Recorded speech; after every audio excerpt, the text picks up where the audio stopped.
Maybe that's what keeps everybody coming back. I don't know. I don't know why I'm so fascinated by it and why I love it. I'm still learning about it because I'm still learning about what the club can do and what it's designed to do and things like that. But it's endlessly fascinating. And, you play basketball, you might have a little bit of a different surrounding in different arenas, but the court's the same everywhere. The conditions are always the same. There's no wind. There are no bad bounces on a basketball court unless it hits somebody else. Unless it's in the old Boston Garden. Yeah, that's true. That's a good point. But relatively speaking, or generally speaking, there aren't any changes like that. I played golf years ago with a good friend, Jack Marin, who was an All-American at Duke and played in the NBA for a long time. And he's a very accomplished golfer and very cerebral. And we were playing in a group, and he drained a 10-foot putt or something. And one of our playing group said, "Just like shooting a free throw, Jack, huh?" Just kind of a throwaway comment. And Jack turned around and, serious as a heart attack, was saying, "This is nothing like shooting a free throw. Shooting a free throw, the conditions are always the same. It's always 15 feet. There's no wind. There's no this. There's no that." And he went over why making a putt was so much harder than making a free throw. And I was like, "Geez, Jack, I don't think I can draw the putter back if you keep talking about this. Like, relax a little bit. This is killing me." But it's the most mentally challenging thing I think I've ever done.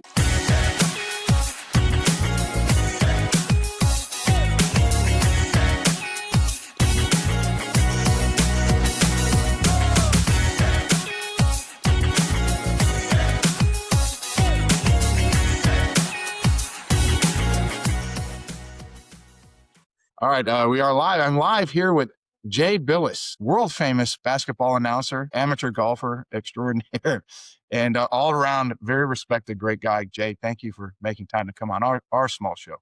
Well, Pete, thanks for having me. Pleasure to be with you. I've got to give it to you, and I hope it catches on a little more, that you had a term to describe golf that I thought fit amazingly well. And it was that you get to destroy private property while intoxicated. I think that that should take over from a good walk spoiled because it describes it so much better.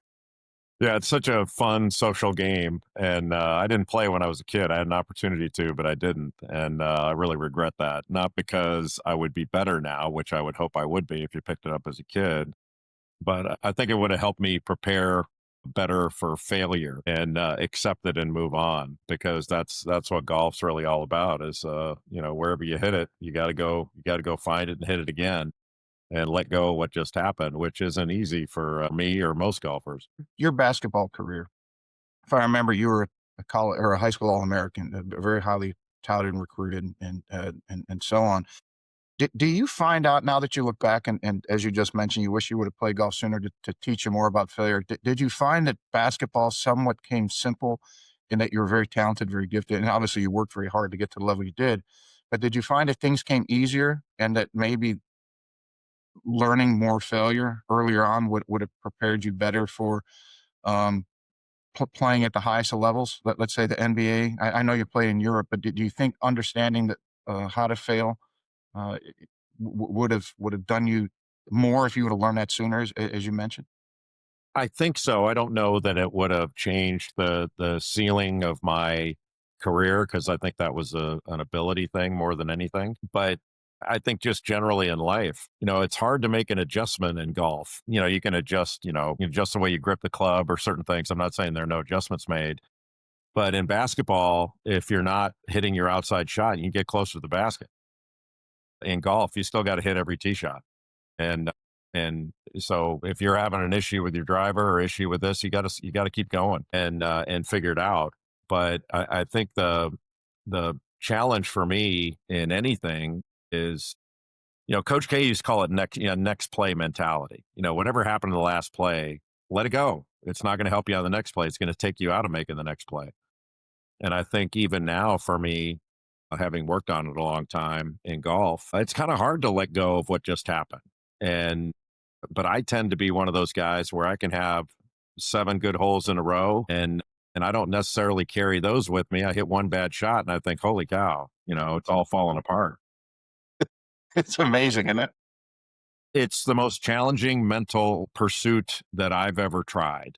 Maybe that's what keeps everybody coming back. I don't know. I don't know why I'm so fascinated by it and why I love it. I'm still learning about it because I'm still learning about what the club can do and what it's designed to do and things like that. But it's endlessly fascinating. And, you play basketball, you might have a little bit of a different surrounding in different arenas, but the court's the same everywhere. The conditions are always the same. There's no wind. There are no bad bounces on a basketball court unless it hits somebody else. Unless it's in the old Boston Garden. Yeah, yeah, that's true. That's a good point. Relatively speaking, or generally speaking, there aren't any changes like that. I played golf years ago with a good friend, Jack Marin, who was an All-American at Duke and played in the NBA for a long time. And he's a very accomplished golfer and very cerebral. And we were playing in a group, and he drained a 10-foot putt or something. And one of our playing group said, just like shooting a free throw, Jack, huh? Just kind of a throwaway comment. And Jack turned around and, serious as a heart attack, was saying, this is nothing like shooting a free throw.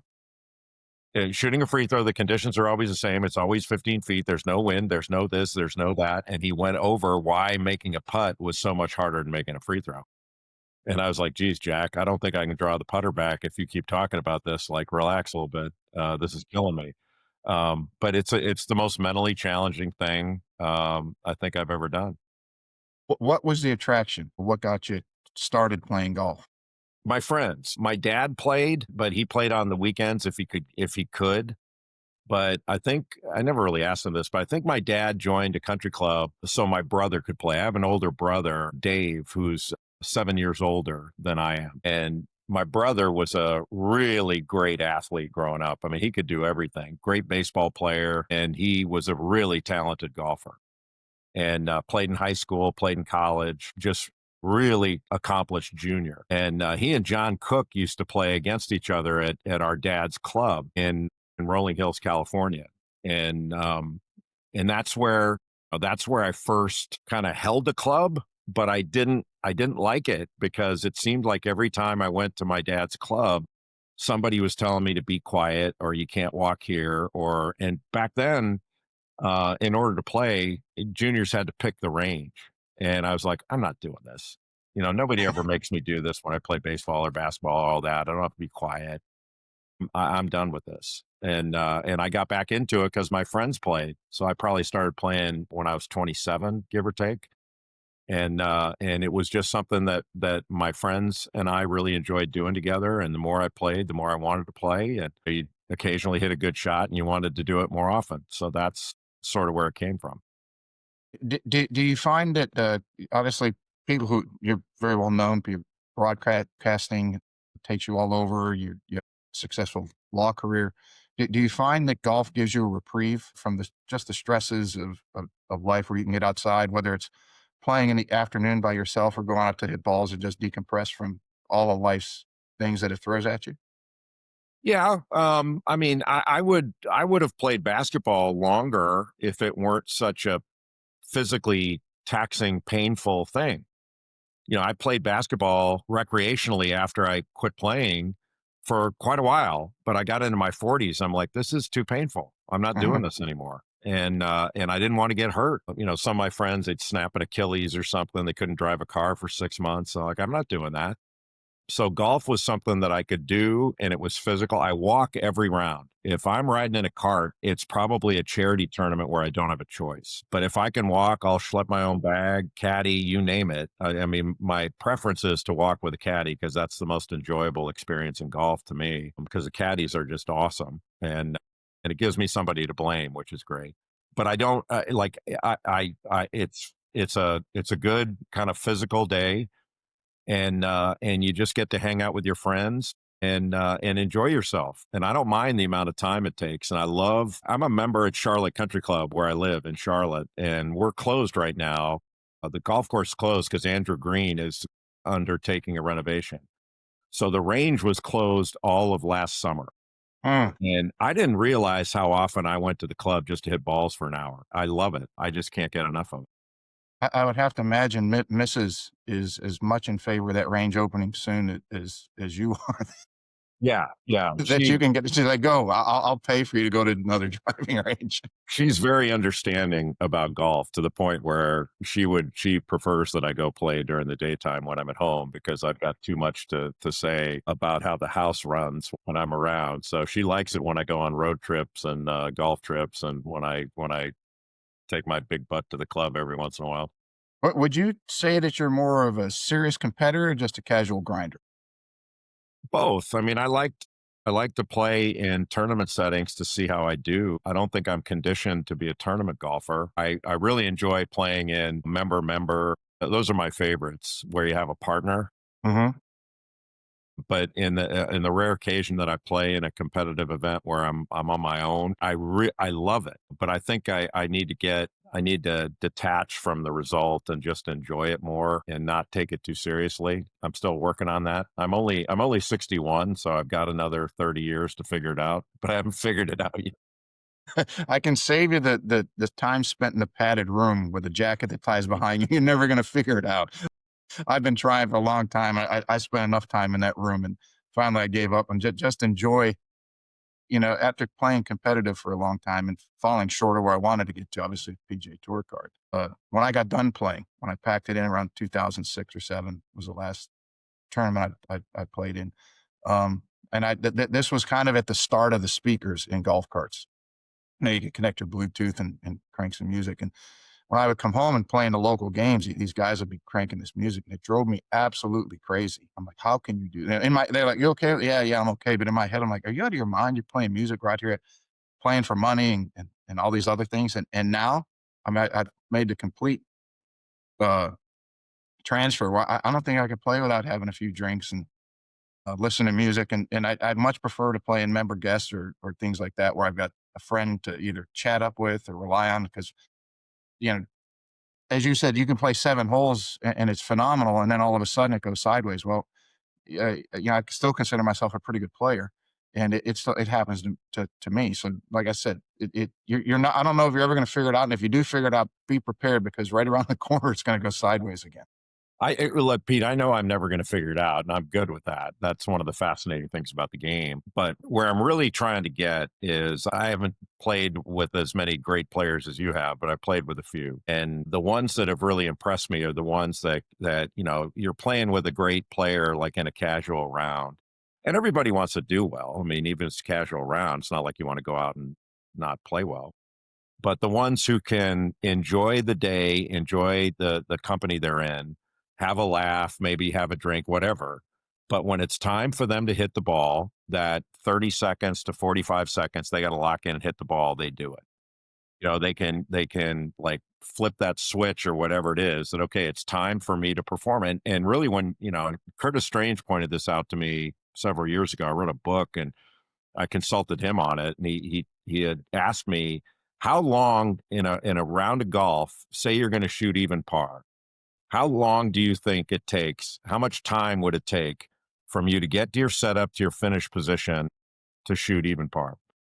And I was just guessing. I can't remember exactly the number, but he said it's less than 5 minutes. Yeah, I think it's So 3 to in a 5 four and a depending on half, the person.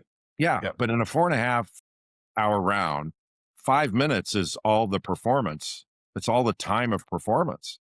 And the other time is what he said. That's a lot of time you have to screw yourself up if you allow it.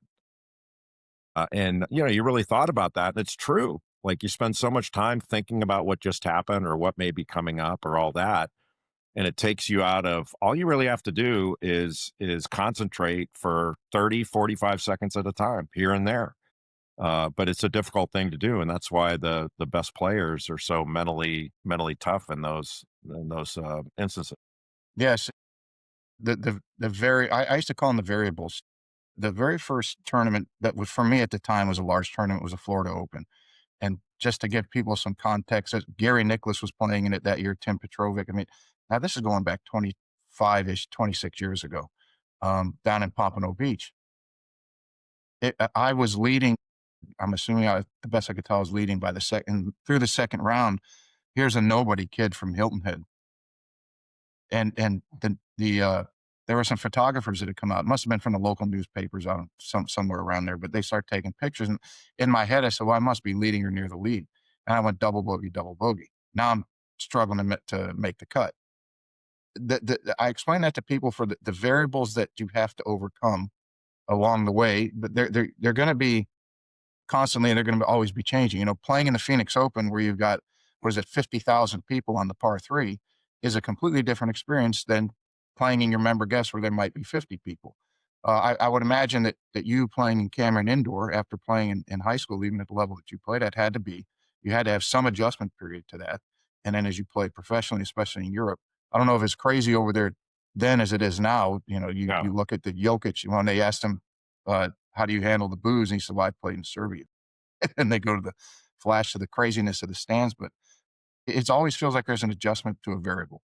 Yeah, and your point about, the outside influences of a crowd or something like that, that may get to me playing in the American Century Championship or something but I think the driving force behind that is I don't really know what I'm doing. I may be a 5 handicap, but that doesn't mean like a 5 handicap, most of us are phony.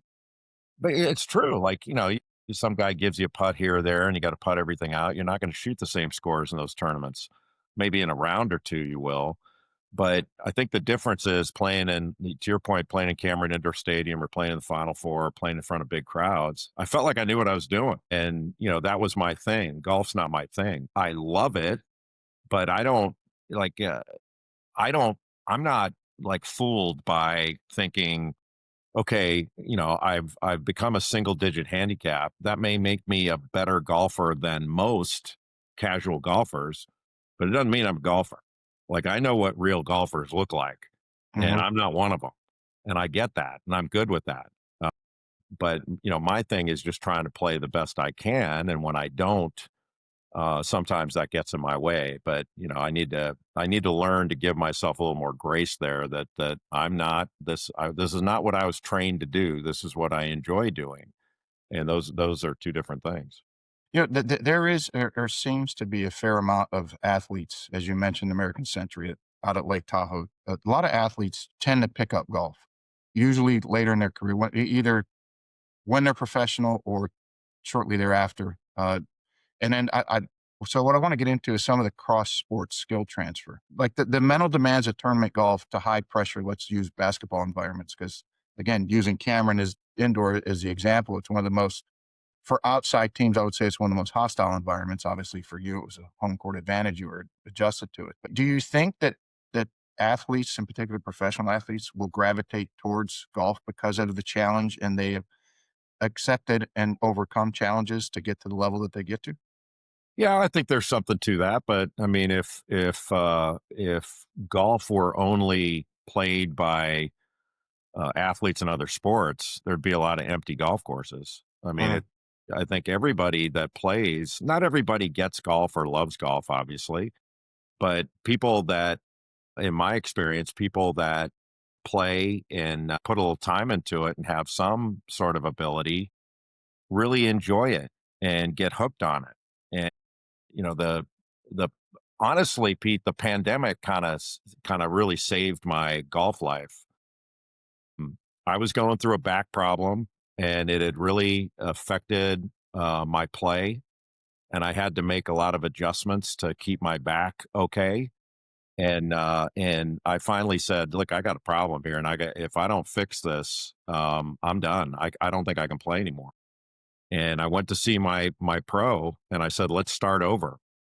And he got me on he hooked me up with a Titleist Performance Institute, and I started really working on golf mobility. It really helped my back, and so now I don't have back pain. I have old man pain now. I don't have back pain like I used to.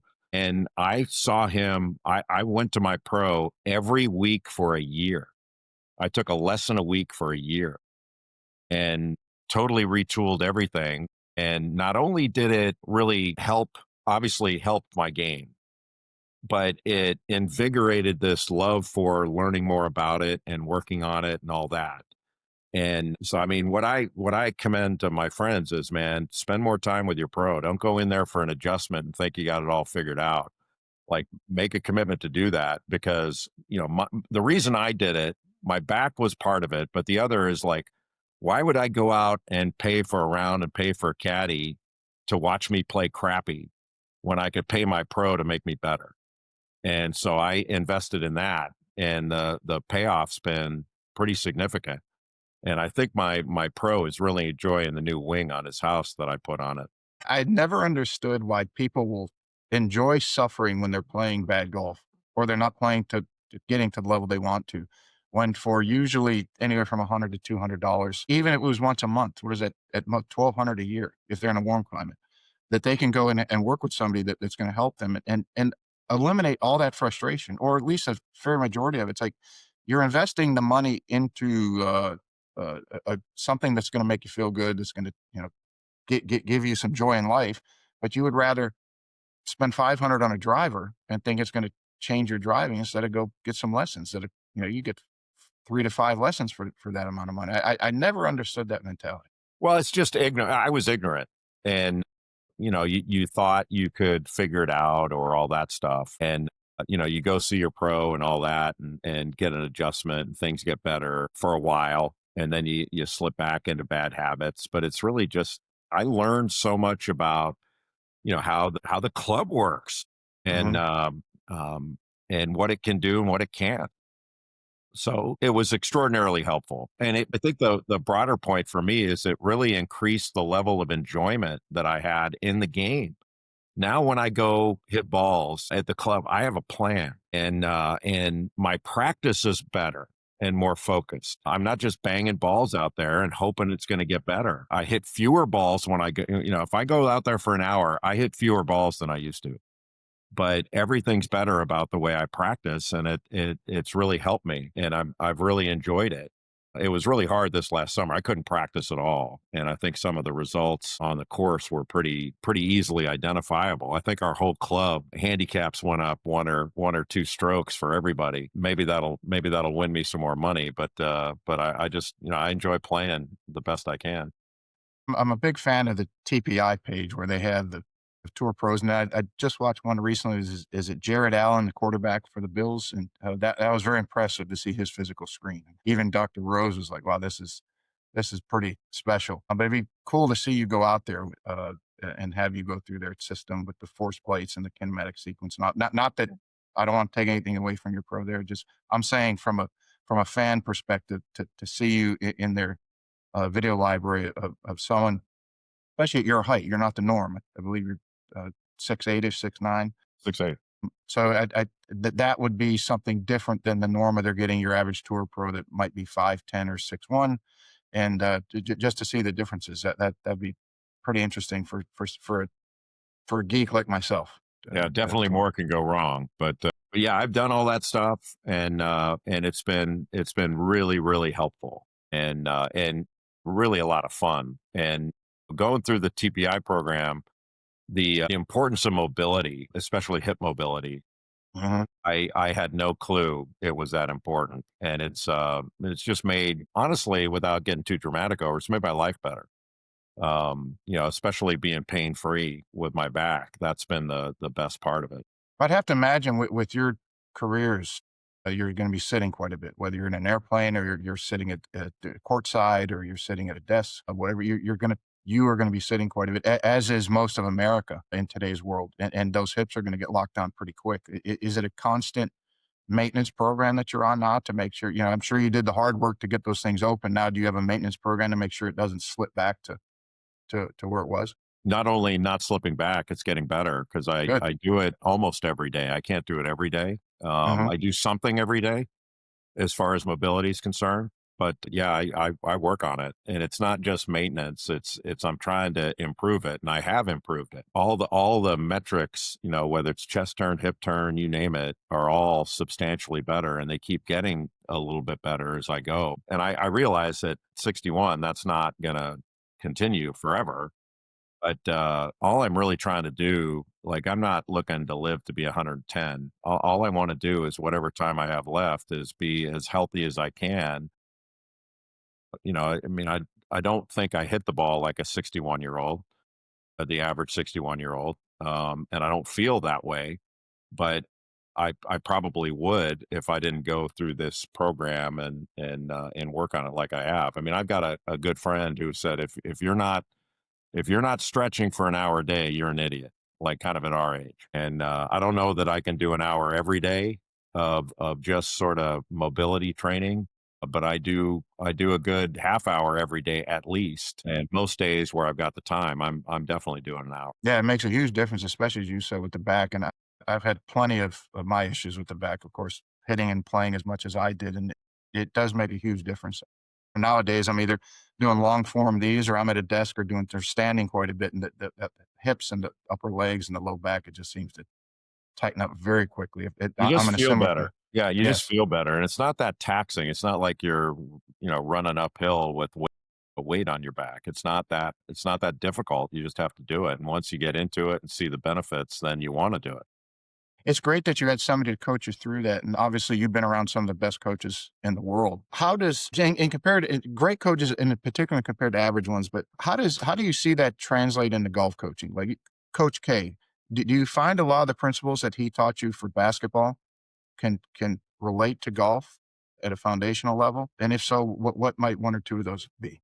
Some do. I mean, I think my experience with basketball coaches and when I played baseball and all that were a little bit different because my golf pro doesn't have any authority over me.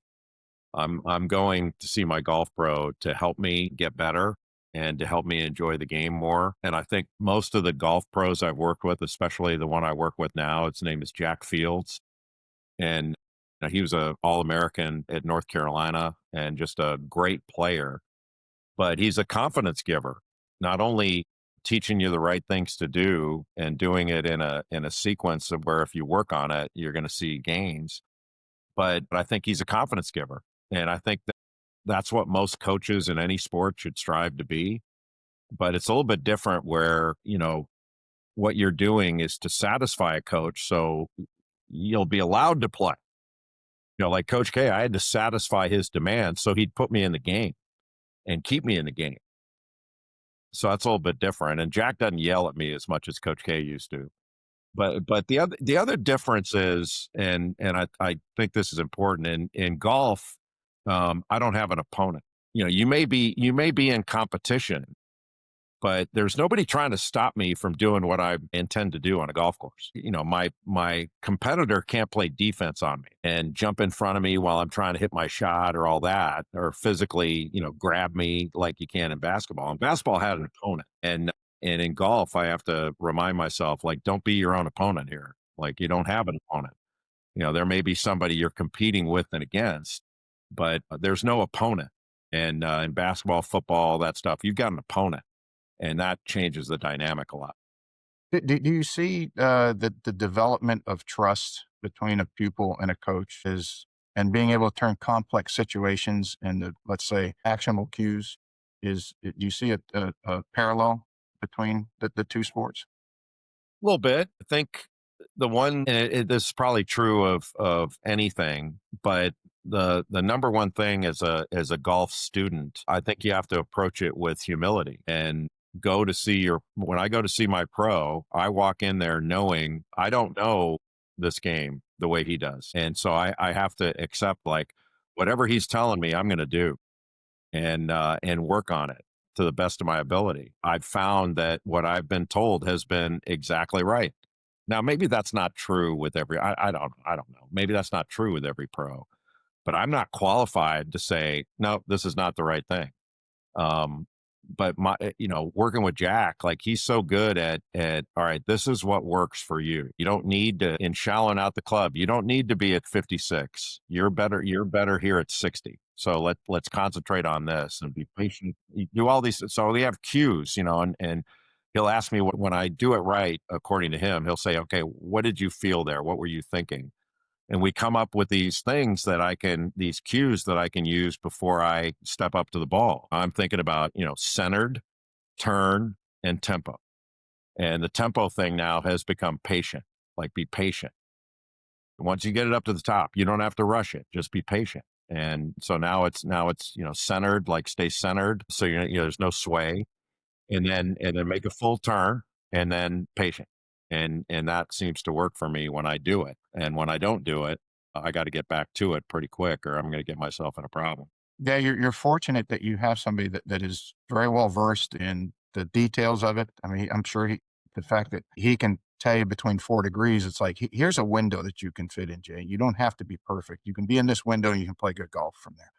Uh, what I see is, and is I'd like to see if this is prevalent in other sports that you've been around.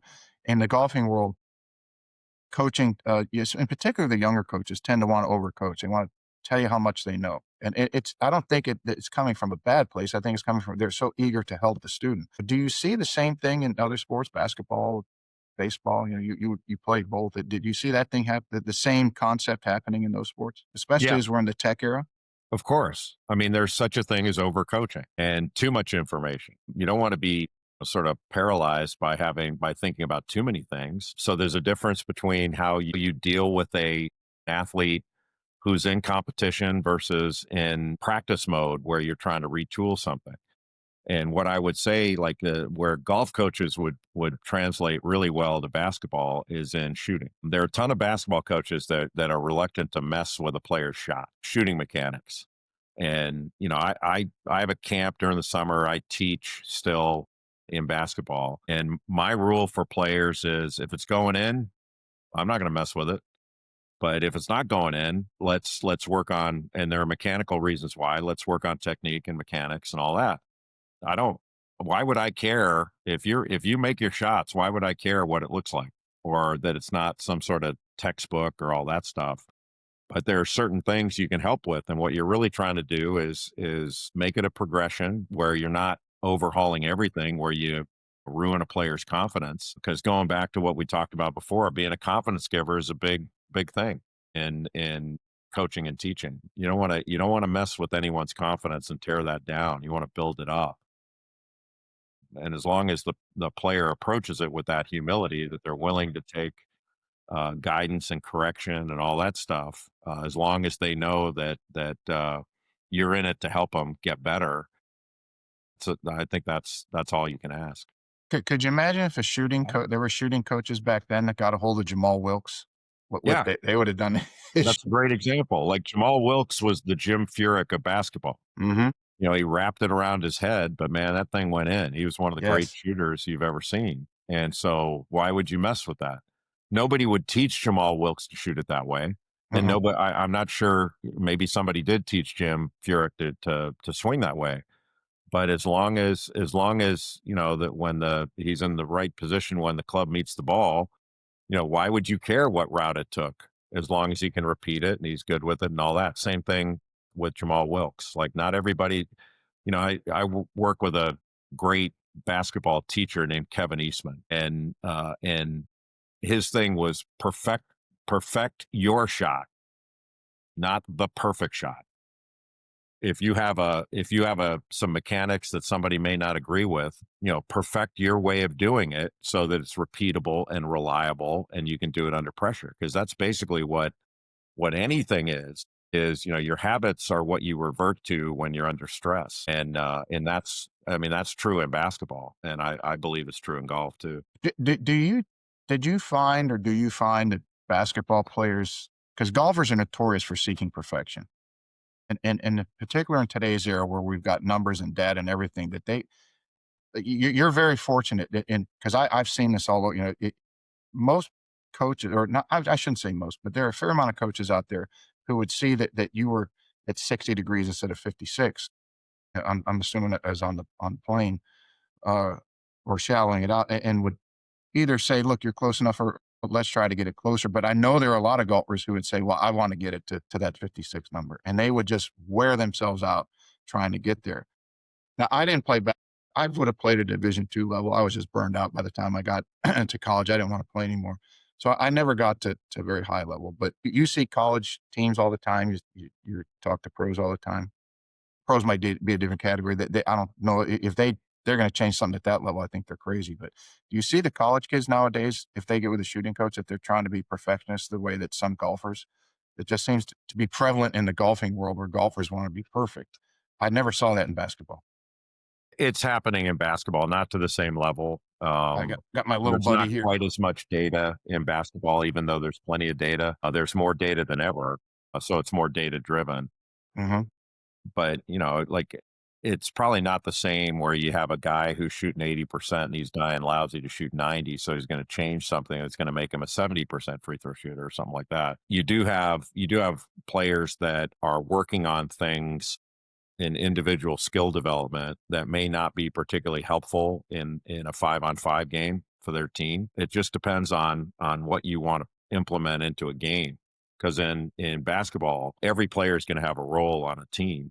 And so your role is not necessarily, it's not what you're capable of, it's what your team's asking you to do for them to win. So you may work on other things that don't necessarily fit into that role, but you may be asked to bust out of that role at certain times. So you want to be able to do it. Understanding of golf is, you're shooting, uh, you're shooting 4 under on average, and you want to get it to 5. So you're going to change something that's been working for you, uh, and maybe you get yourself in a problem as a result of that. I mean, I know I don't know 1 millionth of what you know about golf, but just like taking Tiger Woods as an example, when he's winning all those majors, he goes through a swing change. I don't know whether that's right or wrong. I have no idea, but it's that kind of thing. Like, well, when is great good enough? I don't know the answer to that because those are such margin. There's such marginal difference in golf, and I think there is in basketball too. But a lot of it has to do with how the team operates rather than how an individual does. But you can look, man. Confidence is keep going back to that. And I know in basketball, player confidence is the same as it is in golf. You can, when your confidence is high, your results are better. It's just, and when it's low, they're worse. Mhm. People tell you, coaches will tell you, well, your confidence is a result of your work, and that's not always true. It's result driven. So when you have good results in games, your confidence is gonna soar. It's not just the amount of work you put in. I wish that were true, but I don't really think it is. Could you imagine Steph Curry after, winning the championship and MVP and all those awards, and he says, "Hey," he goes, I think I'm gonna change the way I shoot." You're like, "Are you out of your mind? You're arguably the best shooter in the history of golf. I'm best shooter in the history of the NBA." And, to revamp your shot at that point, it's like people would say, "Are you out of your mind?" But, yeah, Tiger did it, what, 3 times and still came back and did Tiger things, so Yeah, it's extraordinary. phenomenal. Yes, extraordinary is the perfect word to use for that. But in no other sport, I don't think that you see that. Yeah, but you can still like there's a difference between retooling and refining. You can still refine certain things. There are always Mhm. areas where you feel like you can get better. But, just even for schlep golfers like me, spending more time working on the green, around the green, things like that. That's not as sexy or necessarily as fun, but I'm trying to make it more fun because that's been the biggest challenge is like short game stuff now. I always heard when you get older, boy, old guys, their short games are so good. I'm still waiting. Like I'm an old guy now. I'm still waiting. When does this short game start coming along? But I'm working on it. I think that by default, their short games have gotten better and that their long games have deteriorated, and they didn't have a choice but for their short game to improve, and the ones that didn't improve on their short game, they might not be playing anymore. Yeah. But that's, my brother told me this years ago when I really started getting going playing. He would say, "Hey, man, you know how far your 7 iron goes, you know how far your 6 iron goes." He says, "You think that driver's unlimited. It's not. Quit trying to hit it a million miles, like relax." And he was right. I wanna get into a topic that you're an expert on. I only know what I see and read and talk to the few people. I've had the Rollins women golf coach on that they won for, I think, their division 2 or 3. They won 9 national championships, but we touched on this a little bit. So, I am not the expert or even amateur by any. I'm like a 30 handicap, but the amateurism in NIL in college sports. Conrad Ray is a friend of mine. He's the coach at Stanford men's team, and we briefly have touched on this, but I don't understand, like, so I'm 53, had to been in college in the early 90s, and I can remember if and I'll remember this in particular, and I might get the details wrong, I'm sure someone will correct me on the internet. I remember because Tiger's about 3 years younger than me, and I remember that he was at Bay Hill and went to lunch with Arnold Palmer. And there was a big inquiry. I don't even, I think the NCAA might even investigate that if Arnold Palmer paid for his lunch, he was going to be suspended or in some trouble. So we've gone from you can't even have somebody pay for your lunch to some of these players in basketball and football are making millions of dollars a year. I don't know what it is in golf or even if they're making anything, but the NIL thing just seems to have gone completely off the rails. Is that an off base analysis or summary of it, or am I Well, I missing mean, something? Pete, it depends on what you mean by off the rails. Okay. So, Well, in comparison, I thought back in the '90s that a kid in college couldn't have lunch right. with somebody was ridiculous. So Yeah. maybe that was off the rails in the opposite direction. So has the pendulum swung too far the other way, I guess is the No, question. it hasn't swung far enough. What I would say is, first of all, amateurism is, as far as the NCAA's version of it, amateurism meant whatever they said it was at a given time. So if this idea of you have to play for the love of the game, you're like, who came up with that? Like, what does that mean? You played professional golf. I played professional basketball. I loved it more when I got paid. I didn't love it less. That doesn't make any sense to me at all. The coaches that coach, when I played for Coach K, he got paid. He didn't love it less than I did, being a restricted amateur. Amateurism at its core is an unnecessary restriction on the athlete, and really where it came from amateurism really came from the elites didn't want to play against the common man. And you had to be rich to be an amateur back in the day. The common man couldn't afford to do that. And that's why the same handlebarred mustachioed white guys won Wimbledon 12 times in a row back in the day before it became more of an open thing. And so college athletics was amateurism was this principle, and yet they were selling tickets and television and all this, but the athlete couldn't get anything more than the scholarship. Well, there was a time when the NCAA felt a scholarship violated amateurism rules, but they realized, like, wait a minute, that means the schools that cost less are going to have an advantage. And so then now free tuition was okay. And then, well, we can give them one meal a day and that's okay. And we can do this and we can do that. And they kept changing it. And the reason we have NIL now and now revenue sharing is because the NCAA lost court cases. Their restrictive rules violated federal antitrust law. And they'd been violating the federal law for decades and got away with it. And they're not getting away with it anymore. So now they have to run their business the way other businesses run. And they're still not doing it yet, but they've got cover because of a settlement they reached in something called the House case. Was that the $1 billion where they settled for $1 billion? They Yeah. settled for more than that. They settled for multi-billions. So they settled for 2.8 billion in back revenue that's owed to athletes that played between 2016 and 2022 or whatever it was. Well, that maybe an 8-year period or something like that. I don't even know the period because I'm not eligible for it, so I didn't care. But so, and then there's another revenue sharing component. So the athletes are allowed to share 20.5 million per school in revenues with their schools. The school doesn't have to pay it with them, but they can.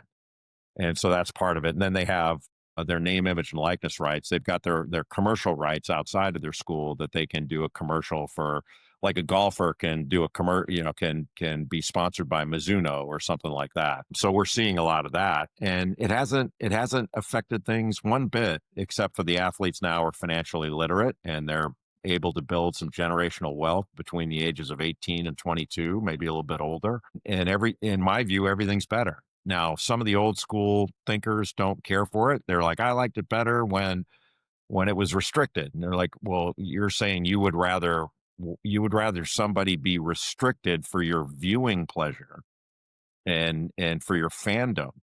But it didn't bother them that coaches were making $8-10 million a year, and they're multi-billion-dollar television contracts, and players are having to play Monday, Tuesday, Wednesday, Thursday, Friday at 9:30 at night, in addition to playing on the weekends. There's nothing different about college football and college basketball from the NFL and the NBA, except the players are required to be full-time students. That's the only difference from a business standpoint. And to your point on golf, so when I can't remember, it was USGA, RNA, whatever it was, when they were easing the amateurism Hmm. restrictions for golfers like me. Like now you can win your member guest and they can give you cash instead of shop credit. And I was like, I had no problem with that. That's fine. What's wrong with that? Like, why this bright line business doesn't make any sense to me, but it's fine. Whatever rules you want, it's fine. But I had a pro. I had said I didn't have a problem with, and the pro, I got some calls from club pros and they're saying, hey man, like that means that shop credit flowed through our shop. That's a that's a revenue source for us. And I was going, look, that's fine. I really didn't think about that. And that's a fair point. But in a kind way, I was saying, but what you're really saying is that's your money, not the competitor's money. Mm-hmm. And that's kind of what this seems like this is always about. It is, wait a minute, like any money we give to an athlete, that's our money. And it's not your money, in my view. And reasonable minds can differ on it. But whatever some club wants to do with their awards, great. But I'm not worried about if the mid-am players are making money or have an endorsement deal or something like that. Like, who cares? To me, that doesn't matter. But if they want to make it a certain way or whatever, because there are professional mid-ams out there, Yes. guys who do nothing but play in those events. And they say they have a job, but they really don't. That's fine. But really the only thing amateur that I'm aware of in America right now is golf. But think of it this way, at least this is the way I think of it. So an amateur golfer that's a mid-am performer, that golfer decides whether he is, I'll say he for this, he or she, I'll say he in this instance. He decides whether he's going to practice. He decides whether he's going to play in qualifying events and this or that. Well, I can't play this year. I got a wedding, or we're going on vacation. They decide. All right. When I was an amateur player in college, I couldn't go to Coach K and say, I really don't feel like going to Clemson this weekend. I got a test on Monday. I'm going. And like, I didn't decide whether I practiced or how much. Coach K decided that. And we could do extra and all that. But we're doing the minimum, man. And it's whatever they say we're doing. We lift at a certain time. We do this at a certain time, whatever. I was a pro and I was just an uncompensated pro. And the counter argument is that, well, you got a free education. Well, what about the music student that got a free education? There were no restrictions on a music student that got a scholarship. They could go and cut a record. They could perform at a local establishment and make money. They could do whatever they could write songs and sell them. They could do whatever they wanted. But we couldn't. I couldn't even work at a basketball camp during the summer. Yeah, I know that I've had very dear friends, family that played at Michigan State back. Now this is going back before you, back in the late '70s and early '80s. And I asked him, I said, "Did you get paid back when?" He said, "No, but you got a good job in the summer." We've had somewhat of this discussion when I go home, and we talk about this. But and in your era, which was a little before mine, and in mine, the athletes couldn't have jobs even. I said, wait, let me understand this. You're going to tell a kid you're here on scholarship, but if you want to go to the movie or go on a date with somebody and you have limited funds, maybe your family is not financially able to support you while you're there to a degree that, let's say, the norm is, you can't even go on a date and you won't even let the kid go get a job making, let's just say $7.50, $8 an hour back then. How are they supposed to have a life outside of, and in my own head, I'm wrapping around. It's like, they don't want them to have a life. They want them there to perform their sport. School makes the money off it. And then they're done in 4 years. Thanks. Here's your diploma. But best of luck to you. Right. And that was always the thing is if we would ever ask for more, we were told, you want to make money? Go get a job. Well, all the things now that people are saying with NIL, they're going, oh, what's going to happen now? They're going to have to pay taxes. They're going to have to do this. They're going to have to do. Well, I would have to do that if I one got a job. Yeah. It's like You're real telling world me, okay, experience. go on the real world. And then with NIL, they're saying, we don't want these real world consequences to affect the players. Why are we talking out of both sides of our mouths here? Look, there are downsides to everything. So now the players can make money. They can hire a bad agent that screws them over. That's possible. They can fail to pay their taxes. That's possible. But the overwhelming majority are not only doing just fine, they're benefiting in a big way and they're learning a ton. They got business experience now. They were releasing us into the wild at age 22 with no tools. We had to learn it on the fly when we got finished with college. These guys are learning it now. And how is that a negative? Well, they may blow all their money. Well, they may blow it when they're 25. What are we talking about? It's like saying if the players weren't allowed to drive when they were in college, and all of a sudden we said, all right, you can drive now. Some coaches and administrators say, what's going to happen now? They're going to let their registration lapse. They're not going to keep their driver's license current. They may get in an accident. They may get a DUI. All those things are possible, but Welcome to the life. overwhelming majority of people who drive do just fine. So let's not make too much out of this. And I think we're making too much out of the NIL thing. It's different. People, fans take it as their team loses. Well, it's because of NIL. We don't have enough money. We couldn't get this player. The transfer portal screwed us here. Kentucky right now is not doing well. And so their fans are like, well, we paid $22 million for this. Okay. They would have been just as mad if the players were restricted completely. The fans would be just as mad about their record. So all this business about, money is ruining everything, it's nonsense. Because if they didn't want money to ruin everything, they wouldn't have sold these games for billions of dollars to media rights companies. If they wanted this to be like, you want to see where college athletics lives up to the NCAA's rhetoric is Division III. And I don't see Ohio State and Michigan clamoring to get in Division III so they can play the Ohio State Michigan game at the Shoe for free admission and no TV. Like, they're not Exactly. doing that. Who was it that just got, was it 500 million, private equity, 500 million? Is that going to be Utah it was reportedly okay? doing that. Is the private equity uh, entrance into this? Is that just, you think it's going to positive, negative? Both. Okay. So what I see happening is, my understanding is private equity sees a lot of value in college athletics, Hmm. and they've got a lot of money parked on the sidelines, and that's a good vehicle. But it's not like buying a company that they can, if it doesn't work out or something like that, they can break it up and sell it off for parts. The private equity firm that's getting involved with the University of Utah is not just all of a sudden going to start selling the University of Utah off. That's not the way that's going to work. But what it'll provide is an influx in capital for the university. They can use that to upgrade both in talent and in facilities and other things, and that may increase. The idea is that's going to increase their revenue stream. But the other thing that comes with that I think administrators are a little bit worried about is you do that, and at least my view is what private equity is going to say is, you got too many people here. Like, why are you paying all these people to do these ridiculous jobs? I think that's what colleges are worried more about. So they'll lean up and become more efficient. And that means there are some administrators, maybe even some coaches, that are going to find themselves out of jobs.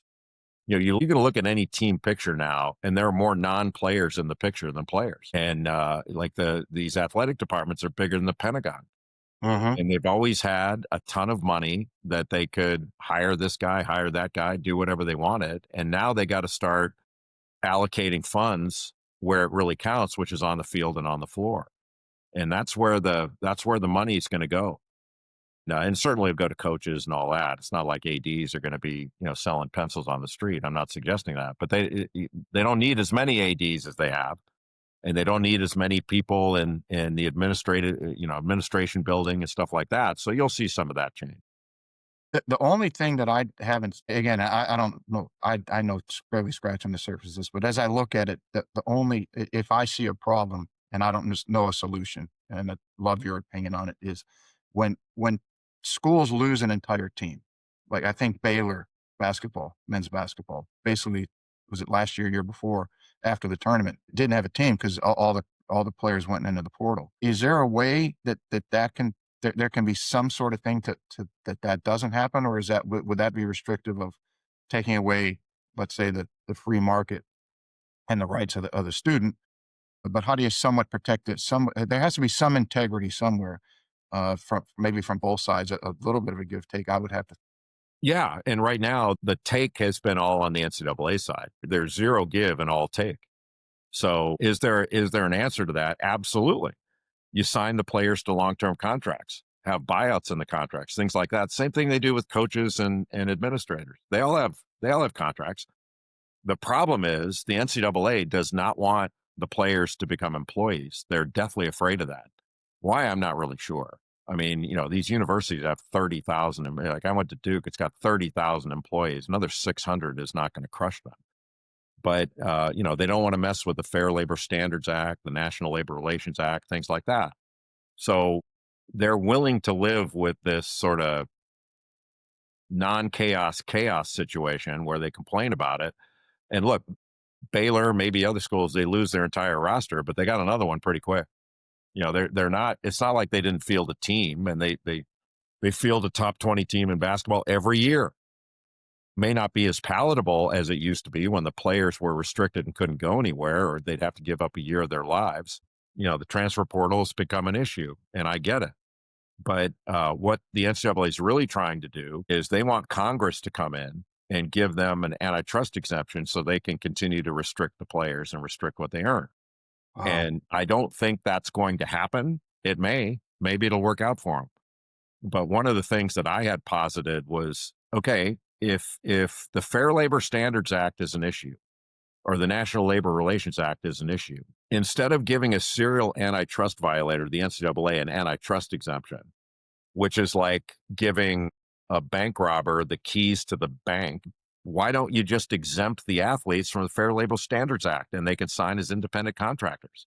That shouldn't be an issue. And I think ultimately we'll reach that area where if you could sign a player to a multi-year contract, they would sign it and you'd have an arm's length negotiation. So if I'm trying to sign you as a golfer at Duke, where I went to school, I'd say, Pete, we think you're going to be a hell of a golfer for us, and we think we can be a great benefit to you. We'll offer you a 3-year contract with an option for a fourth, your option, and we'll pay you $500,000 a year, scholarship also, food, housing, all this stuff. But there's going to be a $500,000 buyout in there. And so if you decide to leave and break the contract, you're going to owe us. How is that so difficult? It's not that It hard. seems so simple. I mean, so many people look over the simple solution. Yeah, it's really simple. And if it works in every other business. The idea wouldn't work in college athletics is kind of absurd. And you could put whatever in the contract you want. You'd have a morals clause. Say if you get arrested, we can terminate. The school can terminate. If your grades drop below a certain level, we can terminate. And the player may say, "All right, on the grades thing, I want independent verification of my grades." Because if I'm playing bad, I don't want all of a sudden you going to the professor saying, "Hey, flunk this guy so we can get another tight end." You can do all those things. It's not that difficult. And we're making it difficult because I believe that the transfer portal does not exist because the NCAA thinks it's a fair thing to do.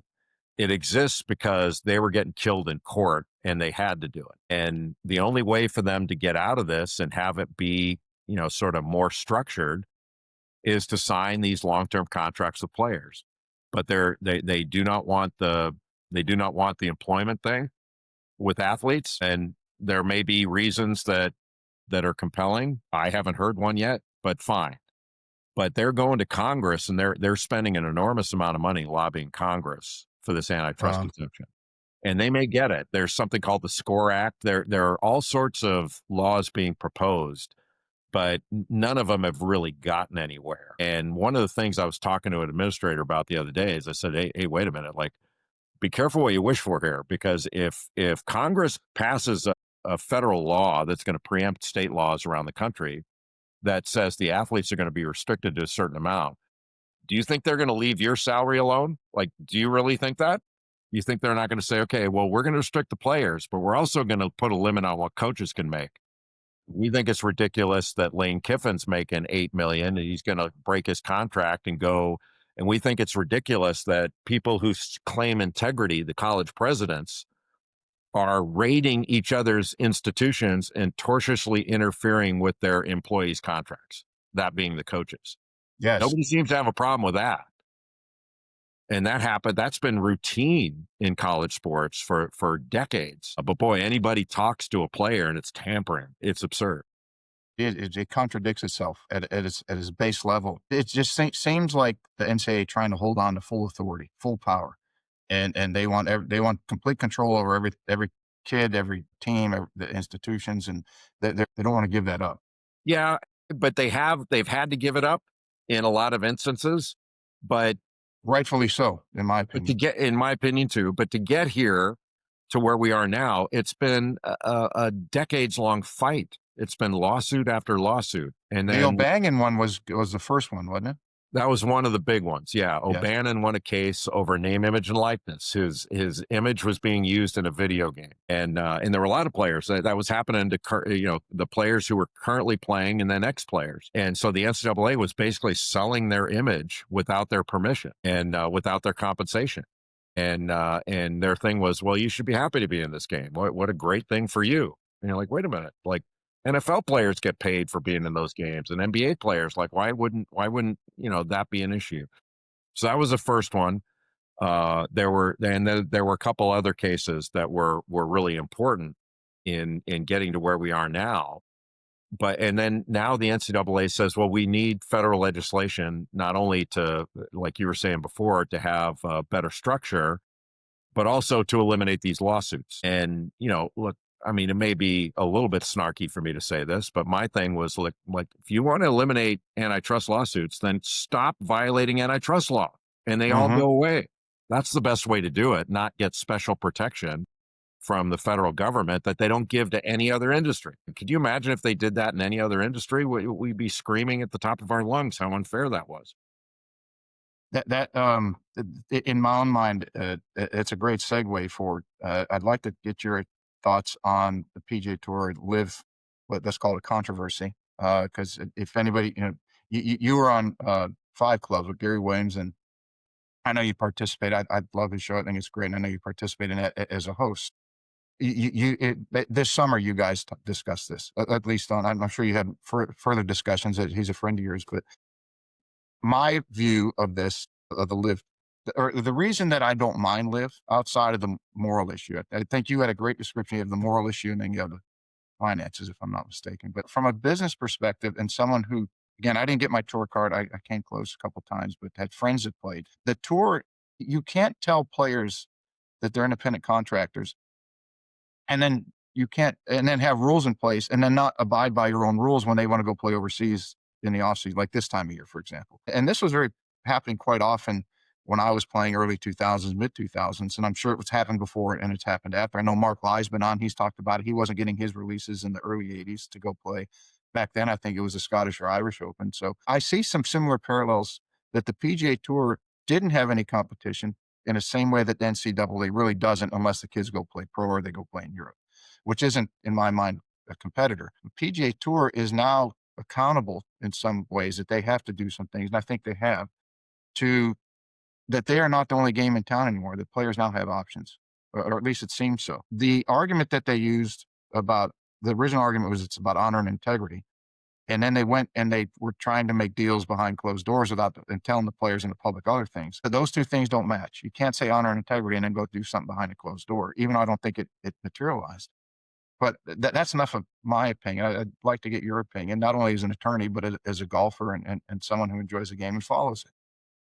Yeah, Pete. I mean, I wish I knew all the details about the PGA Tour live thing. I don't, and I don't Hmm. claim to. I would say as a far outside observer, Gary Williams and I are great friends, and we had a lot of discussions about this while it was going on. And my position, I guess, not that I'm a big enough deal to have a position on anything, but my position on it, or my view, was it's the too much is being made of this. Like I didn't think on the part of the PGA Tour it was the best business decision to take the stance that they took against Live. And I likened it a bit to when I was a kid and the AFL sprouted up and competed directly with the NFL. And going back to the amateurism point, college football players were not eligible for the draft back in the day until they had finished college. And that came from, college football being older than the NFL. College football is 50 years older than the NFL. When the NFL first started, the NCAA put in a rule that says if you participate in any way in professional activity, coach, official, administrator, whatever, you're no longer eligible to work in college. And the NFL went to the NCAA and said, look, you're going to kill us. Like, we're not going to get off the ground if you do this. So we'll make you this deal. Like, don't do that. And we won't touch your players until they graduate. And now you can draft juniors. The NFL's drafting college juniors. And that came from the USFL. The USFL started in the 80s and they started drafting underclassmen and they were taking the NFL's talent away. So the NFL said, all right, you can draft juniors now. That's how these things change. So when the AFL came in, they were a direct competitor. Joe Namath is playing for the Jets, and you can name all these players that the NFL would have had, but now they got a competitor and they wound up having to merge. And I didn't see LIV and the PGA Tour being any different. And my thing was, wait a minute, like if a player chooses LIV, a PGA Tour golfer chooses LIV, you're going to like ban them from PGA Tour events? That's going to ultimately hurt the PGA Tour events. You're Hmm. not going to have the fields aren't going to be as good. And the majors are what, in my view, the engine that drives golf. So who's going to tell these players they can't play? Like, is the Masters going to tell 6 former champions they can't play anymore? And how is the US Open and the Open Championship going to call themselves open if they tell these guys they can't play? I mean, the only one that would have a credible claim to do that would be the PGA Championship. I just didn't feel like it was a winnable fight there. Like, what's the point? If the players don't play in the required amount of PGA Tour events to keep their card, fine. But if you go to LIV, you're banned and, you're going to be a pariah. I just didn't think that was a smart way to go about it. Reasonable minds can differ on that, though, because there are a lot of smart people that saw it differently than me. And then if we didn't think LIV was going to be all that, if we didn't really think it was the existential threat, then why would we treat it as such? That's sort of my thing. The stuff on the players, whether their contracts would allow them to do this, that, or the other, I've not read those contracts, so I don't really know. And whether the tour leadership handled it right with communicating with the players, I don't know that either. I've heard all those stories, and I agree with you that maybe it should have been done differently. But mine was more, why go through these lawsuits over this when let them go play? And if they want to play in tour events and play in the requisite number, more power to them. And it just seemed like a needless controversy in a lot of different ways to me. But that's just from an outside observer that loves golf. And look, I don't watch LIV. I've watched it a little bit.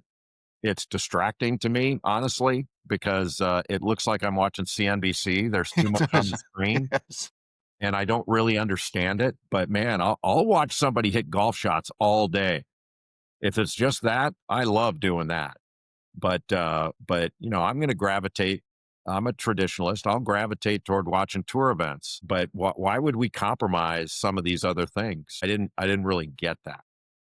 Yeah, I don't find that their argument is compelling when you have the DP Tour, you have all these other tours around the world, but I think as a number of years ago, and when they kind of joined on the, I think, World Golf Federation or whatever they did, they're somewhat interlinked or connected in every way. And then LIV seems like this outsider that wants to play by not so much by their own rules, but change the model.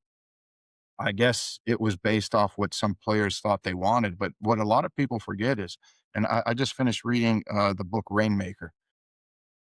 What was his name? I'm drawing a blank. Getting old is not all it's cracked up to be. But the agent, when he said, he worked for IMG and Mark McCormick, he said, "Look, the idea for Live was Mark McCormick's idea way, way back when. This isn't anything new."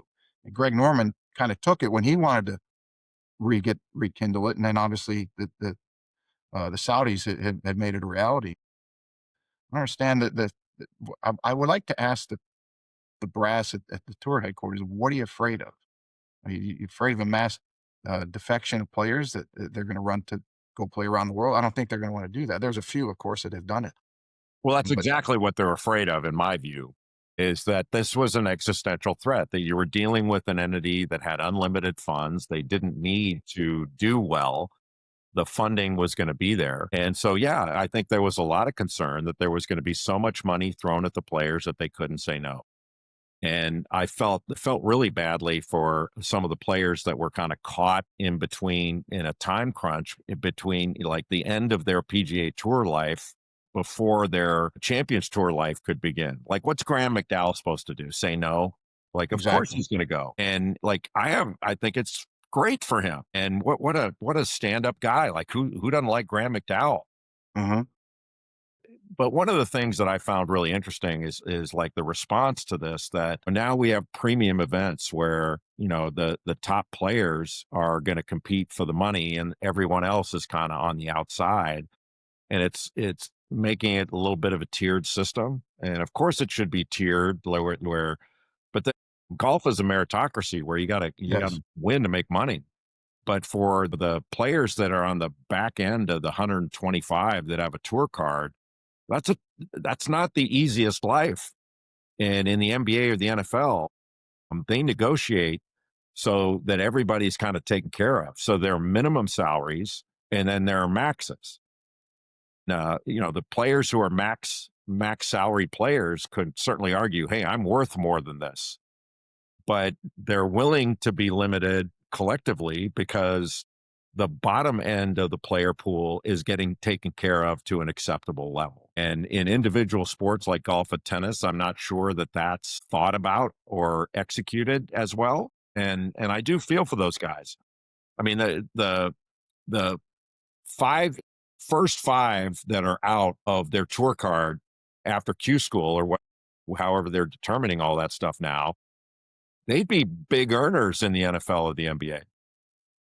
They'd be in the middle of the pack, and making a ton of money. Man, it's a very short list of players that make it to the PGA Tour level. And you would think that the ones at the end of the line, that the top players would feel, and maybe they do. Maybe I'm uninformed on that, but you'd certainly want to make sure that everybody's taken care of to a reasonable level.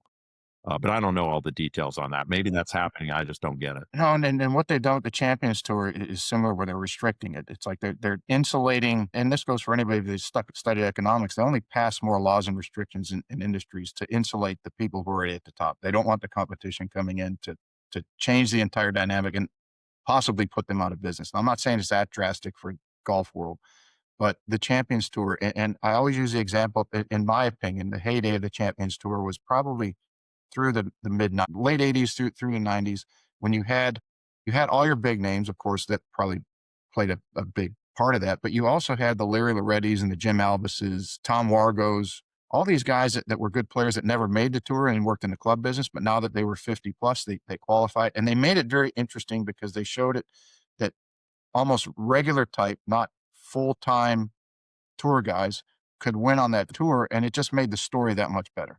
And you had Steven Alker, I think, qualified.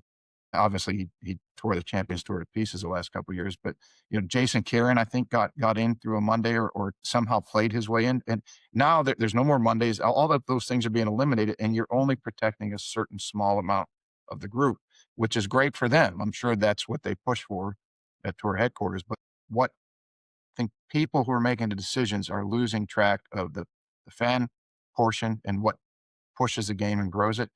And they're very myopic in their view. Again, as we get NCAA, this is trying to control the power all in one consolidated place. Yeah, but at the end of the day, most people in my experience, most fans don't really care what the players get or make or all that stuff. They want their games. Like I Hmm. can't tell you what the U.S. Open champion was awarded last year Me neither. versus 10 years ago versus when Nicholas and Trevino played. I have no idea. And honestly, I don't care. That you watch it for the competition of it and enjoy it. There's certainly a tradition and history that adds to it.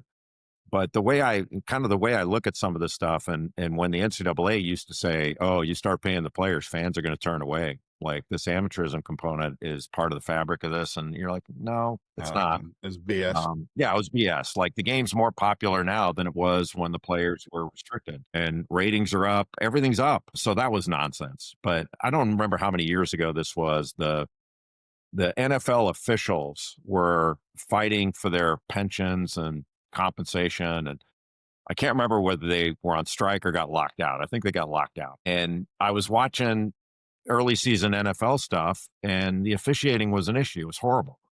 And so I was like, God, they need to fix this. And I don't know, not long after that, they came to an agreement. Well, I didn't care whether the officials got what they were asking for. They were being fairly treated. I got my games back. And I think I was like most fans in that. Now, if I were sitting with a group of officials and NFL executives and we are having a discussion on that, maybe I'd say, okay, well, I'm siding with the officials on that. But we're not during the games. We're consumers of a product. Like when you go to the movies, you're going, God, I hope the key grip was taken care of in this movie. Nobody cares about that. Same thing when I go to a restaurant. Now if I find out that they're not paying people the way they should, I'll say, well, that's not right. But I'm not sitting down at a meal going, God, is everybody getting taken care of here the way they should? That's not the way things work, in my view. And it's certainly not the way it works for most viewers or fans of a sport. No, and I know Brandel, and I know you had him on, and this was a couple years ago. You had a discussion with him about this, very good discussion. If anyone wants it or has a chance, I'd recommend they listen to that on this topic in particular. But the one thing I have a lot of respect for Brandel. I think in the broadcasting world, to me, and I could be well off base. This is just a 10,000-foot view that a lot of broadcasting has gone cookie cutter. And in my view, there's not as many Dick Vitales or Johnny Millers or Brandel Chamblees that don't come from the broadcasting arena, uh, and really give a lot of insight and are fantastic at being a commentator or broadcast. Maybe those, well, Vitale and Johnny were, I guess, broadcasters, but I think as someone in that space, I think you get what I'm saying. I think that the people listening will. But what I'm getting at is Brandel. It seems to be like the public champion anti-live guy. I'd just like to ask one question of him and anyone who said to me, "Well, I said, "No, I'm a golf fan. I don't watch live." Same way I gravitate or default to the PGA Tour because again, live they have all. It looks like the stock ticker all over the place. It's harder to follow. And I've been to a live event, and it was cool around the clubhouse in the beginning with the parachutes and everything. But I would ask, I said, look, if live would have been funded by Warren Buffett, Elon Musk, and Mark Cuban, if they would have put the money up for live, would you be as adamantly against it as you are because Saudis, the PIF is funding it? And yeah, a lot of people I've asked that question pause, and it's a good question. They don't know the answer. I'd like to ask that Yeah. to Well, Brandon. but that's a fair question. But there was a very real moral component to that, and which I respect greatly. Now, you can argue it a number of different ways. Of course, you could say, look, I have a moral objection to this. I wouldn't do business because of the human rights violations of Saudi Arabia thing, MBS, whatever you want to say. I understand that and I respect it. And I honestly wouldn't argue. There's also the point to be made that, well, our government does business with Saudi Arabia. And like, how do you square all of these things that are going on where other entities and our government is doing business? Yeah, the petrodollar Yeah, established back in the 70s. How are you you going to get can around that one? argue all those different things. So I had no qualm. Like that's why when I had that great discussion with Gary Williams, great on his part, not mine, but I tried to separate. Look, there's a moral component to this, and then there's the business and sort of traditional golf view component, and all of them are important, and all of them are should be respected. I kept my part of it more toward the business and sort of the tradition side of the argument because I wouldn't, if somebody has a moral objection to something, who am I to argue? I'm not going to try to talk them out of it, and that's why I greatly respected Brandel's position on this.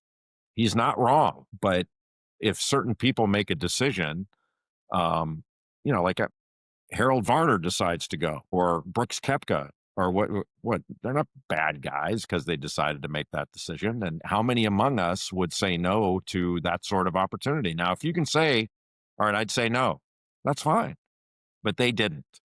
And now how individuals want to handle it, if a tour loving player decides he's no longer going to speak with or communicate with someone who made the live decision, okay, that's their decision. That's not the way I hope I would handle it.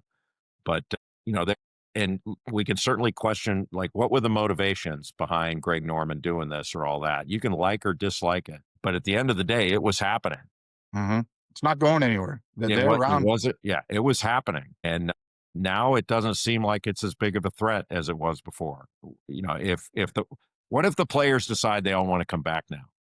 Is the tour going to slam a door in their face? I mean, I wouldn't do that, but if they choose to do that, that's certainly their business. But I don't Yeah, think it'd be the best decision. the big rumor is Brooks Koepka. that he's has not been happy at LIV, and the rumors have started swirling around that he might be wanting to go back to PGA Tour. Yeah, and how is that bad for the tour? Like, Exactly. come on back. And, like, I just didn't get some of the arguments about, okay, now the 54 holes, you're not gonna be any good in the majors anymore and all this and And then Ryder Bryson Cup. wins the U.S. Open. Yeah, like, what are we worried about here? Let's just, make your decision and let's try to elevate golf overall. Well, if they just listen to us, I think they could solve all their problems. They No, should they bring us in. like that's the beauty of our jobs is we could sit and pontificate and nothing happens. But they and that's one of the things I respect most about, and it doesn't matter who it is, whether it's Jimmy Dunn or all the folks, like they're all pure of heart and they all were trying to do what's best for golf and what's best for the sport overall, what's best for the PGA Tour, what's best for the players, and take everything into account as best they can. But there's a difference between an opinion and having to actually jump in the trenches and make a decision. And Exactly. I really respect that. Well, Jay, I want to be very respectful of your time. I've already taken probably too much. Can't thank you enough for coming on again, and it's been great. We touched on a lot of different topics. I'm sure that, and have high hopes that people are going to find it very useful and interesting. So, pleasure to sit down. You have an open invitation to come on anytime you want to. If you get down to the Hilton Head area, give me a heads up. I'd love to play a round or a couple with you. I'll do that, Pete, but I'm going to demand a lot of strokes if we play. It's okay. I'm used to it. Everybody, thanks for tuning in again, and we will check you out next time.